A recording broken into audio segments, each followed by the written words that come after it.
So Redis supports sets, and to add an entry into the set, you just fire the command sadd for a particular key. Let's say my key is k1 and I'm just adding a member. Let's say I added a string a into that, right? And if I want to see how it is implemented, the encoding of it, I can just do like always debug object and I would do k1.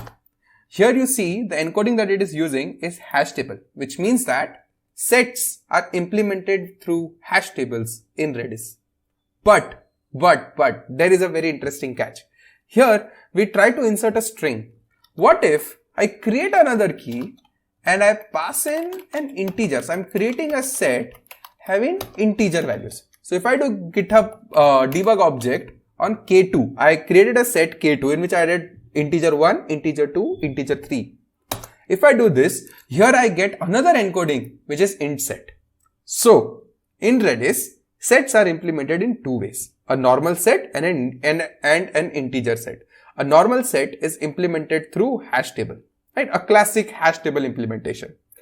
And another thing is around, like if your set is a specific integer specific set which only holds integer elements, then it stores the encoding it uses is an int set, right? And now as soon as, just to give you this, if I add a string into an int set, it accepts that, and if you now check the encoding of it, it becomes hash table. So which means that it does change the encoding depending on the kind of value that we have, right? So as soon as we know that all of my values are integer, the encoding would be an int set. As soon as I added a non-integer value into that, it elevated itself to be implemented via hash table. So all of the reallocation and shuffling would happen by the way.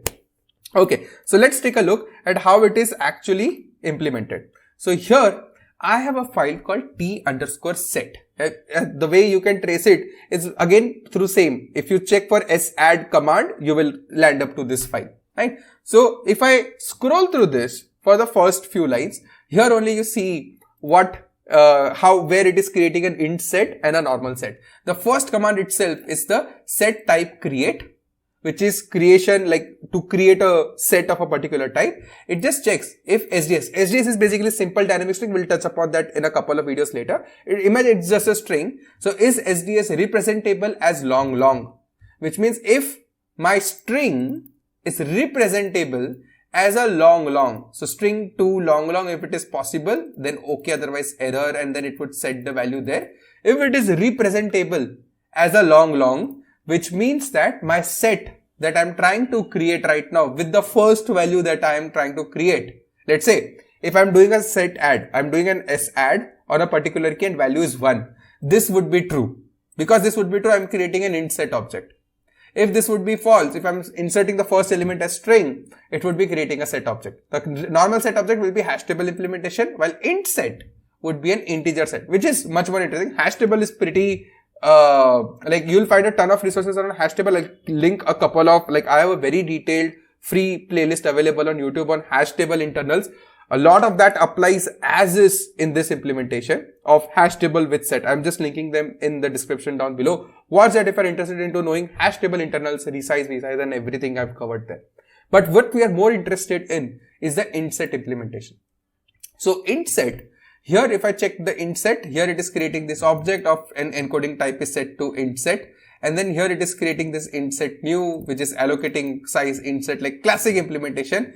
But the fun part begins like how it is actually storing it. So let me walk you through on what it actually does, and then we'll come back to the code to understand how it is actually doing, right? We'll actually go through the source code to understand the nitty-gritties of it. Okay. So just to start from scratch, Redis supports set as a data structure. It is implemented using hash table, but if the set only contains integer values, it is implemented using int set, which is much more optimized for integer specific values.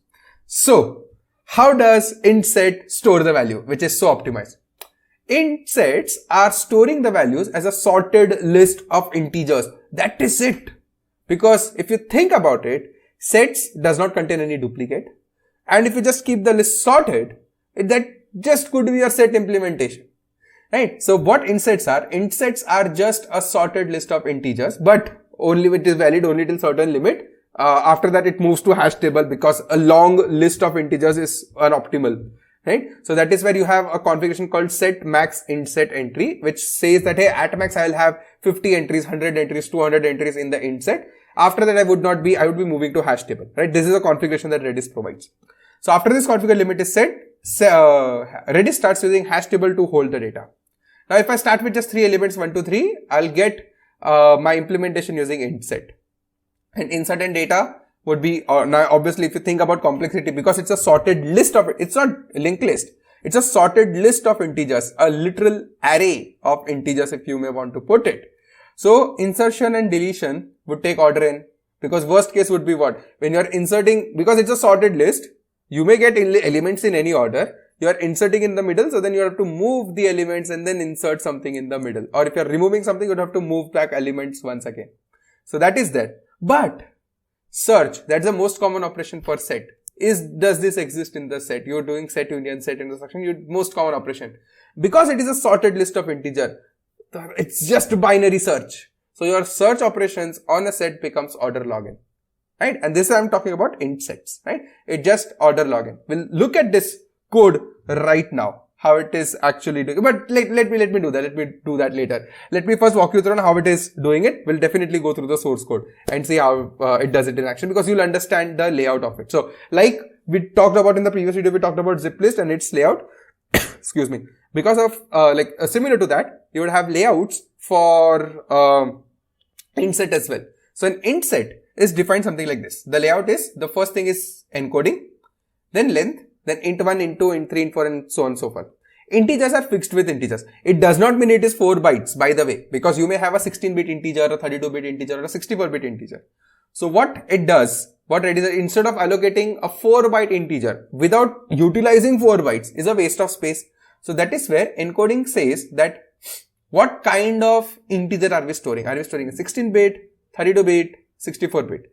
Depending on which it would allocate the space, or it would be placing the elements according to that, right? So because each integer is fixed with, you can very well know if I want to access a third integer, and if I know from my encoding that my each integer is 16-bit long, I can directly go to that space and read the fourth integer if I want to, right? Similarly, if let's say today I am only storing 1, 2 and 3, but let's say tomorrow I store 4 billion in that same array.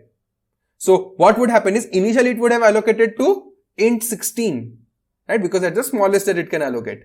It would allocate to int 16, but as soon as we are trying to insert a big one, it would elevate and reallocate a different thing, a different intset of encoding int 64, right? So that is where in most cases, the normal user behavior with Redis would be to put homogeneous types. They would not vary pretty heavily, right? So typically the first few values would determine what it is, but Redis is flexible enough that in case it sees that this value is unfit for this particular encoding, it would elevate it, reallocate, reload all the data, and then put the new entry into that. So that would be an expensive operation, but worth doing it, because in most cases, you would be saving a bunch of space, right? So this is exactly how you would be storing an int set in memory. Now here you can clearly see that this is very similar to an array structure, right? But instead of implementing it with array, it's just a block of memory in which you are physically knowing where to go to. The memory offset is you are managing it.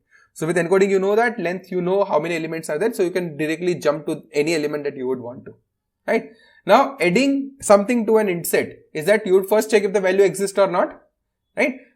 So check if the value, first thing, check if the value can be added to the intset or not, which means that if you are inserting 32-bit in a 16-bit intset, that would not happen. So you have to do reallocation and all.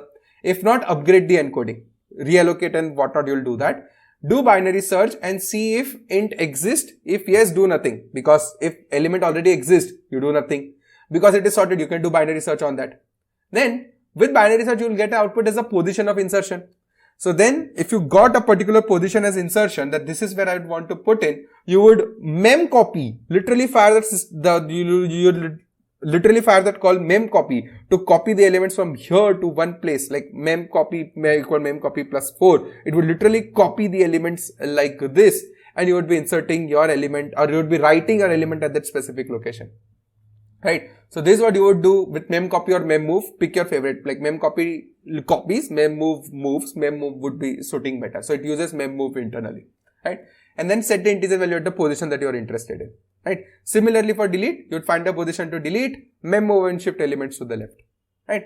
And because Intset is just a sorted array, set operations are hyper optimized, because for integers, if you're doing set union, it's just iterating through sorted list of integers and creating a new out of it. Highly optimized. For for intersections also, very simple, because it is sorted. You can literally, it's order and operation. You can literally go through them and see which one are same and then move the pointer forward. Like simple to merge sort kind of logic that you can apply over there. Right? Okay. So as said, let me walk you through the actual source code of that and see this in action. Like how simple yet beautiful this implementation is. So let me jump to the most interesting part.